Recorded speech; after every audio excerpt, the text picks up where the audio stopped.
السلام علیکم ورحمۃ اللہ تعالی وبرکاتہ۔ محترم سامعین کرام، آج ہم آپ کو ایک ایسی ولی اللہ کی تربت میں ولی اللہ کی مزار کی زیارت کروائیں گے کہ جو کہ کرناٹکا کے شہر بیڑگی میں جن کا آستانہ موجود ہے۔ یہ ضلع ہاویری میں یہ ملتا ہے۔ یہ بیڑگی شہر کے قطب ہیں۔ یہ بزرگ جن کا نام اسم گرامی حضرت پیر سید محی الدین شاہ قادری رحمۃ اللہ تعالی علیہ ہے۔ یہ بہت ہی باکمال بزرگ تھے، باکرامت بزرگ تھے۔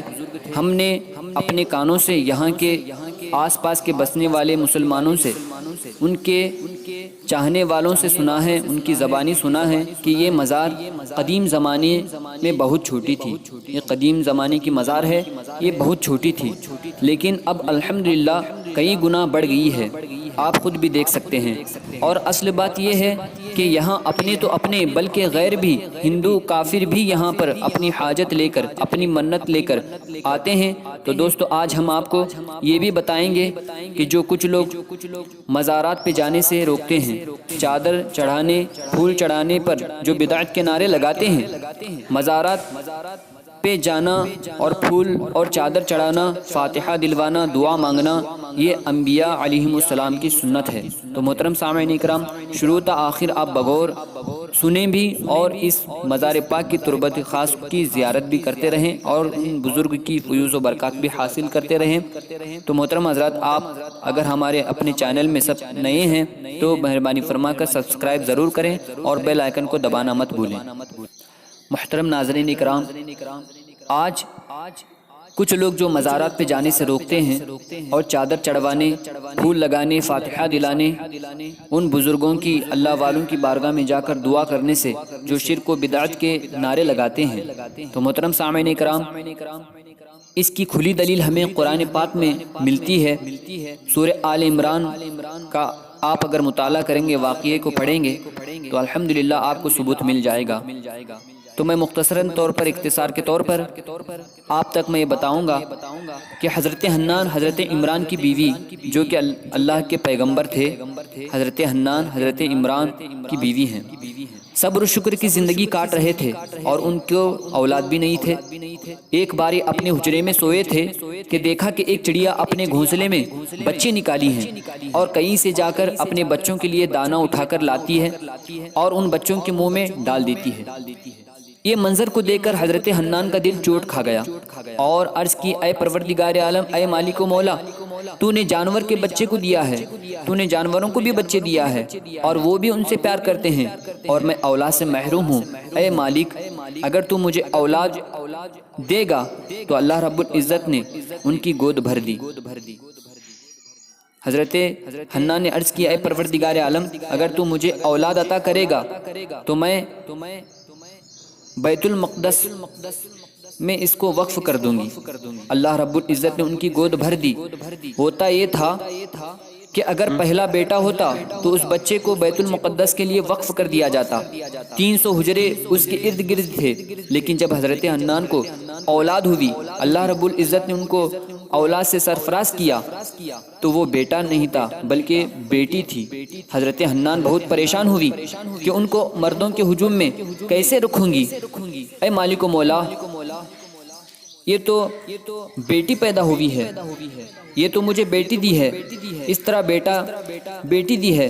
تو کہا، حنان پریشان نہ ہونا، پریشان ہونے کی کوئی ضرورت نہیں، جس طرح ہم نے تمہیں بیٹی دی ہے اسی طرح بیٹا بھی دیں گے۔ اور اس بیٹی کا نام تھا مریم سلام اللہ علیہا، جو حضرت عیسیٰ کی والدہ بنی۔ تو حضرت مریم کی ولادت ہوئی۔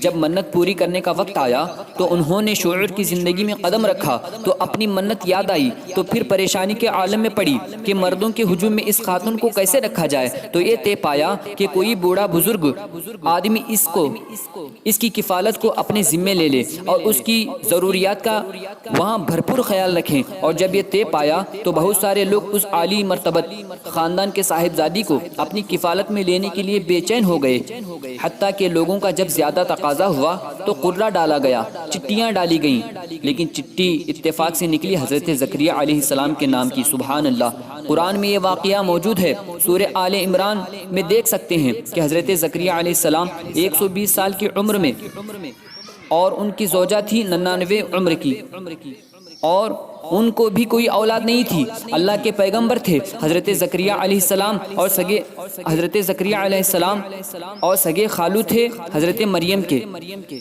ان کے نام کی چٹھی نکلی تو حضرت مریم کو انہوں نے بیت المقدس کے آس پاس ایک مقررہ حجرے کے اندر ٹھہرا دیا، رکھ دیا، مصلی بچھا دیا، اور ضرورت کی چیزیں مہیا کرتے رہے۔ حضرت مریم دن کو روزہ رکھتی اور رات کو عبادت میں مصروف رہتی۔ حضرت زکریہ ان کا خیال رکھتے اور ضروریات کو پورا کرتے، اور ان کے حجرے پر تالا لگا کر باہر جایا کرتے۔ ایک دفعہ ایسا ہوا، ایک دفعہ بہت دیر ہوئی، افطار کا وقت آیا تو سارا دن روزے سے تھی حضرت مریم۔ حضرت زکریہ وقت پر پہنچ نہ پائے۔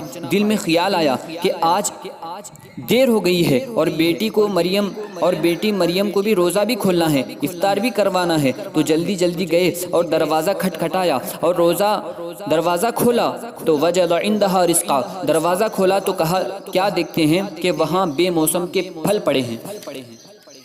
تو حضرت زکریہ بڑے پریشان ہو گئے، حیران ہو گئے کہ اندر سے کوئی باہر نہیں آ سکتا اور باہر سے کوئی بھی اندر نہیں جا سکتا، تالا بھی لگا ہوا ہے اور پھل موجود ہیں اور وہ بھی بے موسم کے۔ قال یا مریم انا لکی ھذا، اے مریم یہ پھل کہاں سے آئے؟ تو حضرت مریم نے کہا، یہ میرے رب نے مجھے عطا کیا ہے، اور وہ جس کو چاہتا ہے بغیر حساب کے بھی عطا کرتا ہے، عطا کرنے پر قادر ہے۔ چونکہ حضرت زکریہ کو کوئی اولاد نہ تھی، تو جب یہ منظر دیکھا کہ بے موسم کے پھل یہاں موجود ہیں، تو حضرت زکریہ علیہ السلام کا دل پھر چوٹ کھا گیا۔ ہنالک دعا زکریہ ربہ، حضرت زکریہ نے دیکھا اور وہیں پھر کھڑے ہو کر دعا کی کہ اے جب تو نے اپنے بندی کو بے موسم کے پھل دے سکتا ہے تو مجھے بے موسم کے اولاد نہیں دے سکتا؟ مجھ سے اولاد ہونے کی طاقت ختم ہو چکی ہے، لیکن یہاں تو بے موسم کے بھی پھل تو نے دیا ہے، تو مجھے بھی اولاد کا پھل بے موسم کے ہی عطا کر دے۔ یہ دعا کرنے لگے۔ پھر کیا ہوا؟ اللہ رب العزت نے یہ نہیں کہا کہ تم وہاں اس بندی کے پاس کھڑے ہو کر دعا کیوں مانگ رہے ہو، بیت المقدس سامنے ہے، وہاں کیوں نہیں جاتے؟ ایک میرے ولیہ کے پاس تم دعا مانگ رہے ہو؟ تو نہیں، بلکہ یہ نہیں کہا۔ تو کیا ہوا؟ فنادته الملائکہ، کہ فرشتوں نے آ کر ندا دی، ان اللہ یبشرک بیحییٰ، کہ زکریہ تمہیں مبارک ہو، ہم تمہیں یحییٰ کی بشارت دیتے ہیں۔ تو بے موسم کے پھل آنا ایک کرامت ہے اللہ کے ولیہ حضرت مریم کی۔ اور پھر یہ بات بھی ہمیں سمجھ میں آ جاتی ہے کہ ولی اللہ کے دربار میں جا کر دعا مانگنا بھی ایک پیغمبر اللہ کے نبیوں انبیاء علیہم السلام کی سنت ہے۔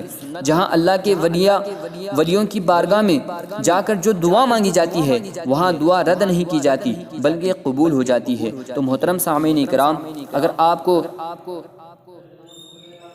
اس کلپ کو آپ پسند کرتے ہیں تو مہربانی فرما کر ضرور سبسکرائب کریں اور بیل آئیکن کو دبانا مت بھولیں۔